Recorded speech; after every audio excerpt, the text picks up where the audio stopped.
My high school teachers in the 1980s would have had to report me to my parents if Idaho's HB 822 were passed in New Jersey in the 1980s because I wore men's pants and men's shirts all the time.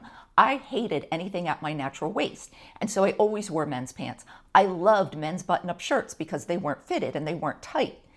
Under this new bill in Idaho, if it passes the Senate, teachers will have 72 hours to report a student doing a social transition, whether they ask to have a new pronoun, have a new name, or if their appearance and dress does not align with their sex at birth. You heard that right.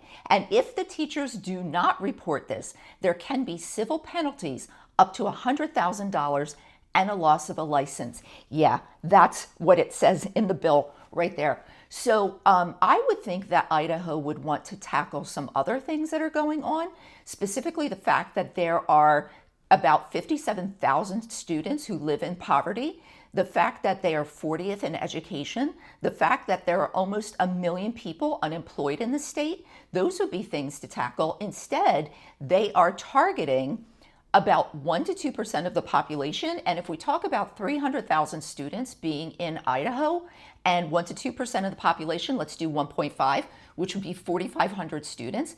There are 705 public schools, which would be 6 students per school. So teachers would have to be vigilant and find those statistical 6 students per school who might be changing their appearance or their dress. They don't have to outwardly say a different pronoun or name, their appearance or dress. And if that student does socially transition and the teacher did not report it, then they are up for a civil case. Great job, Idaho.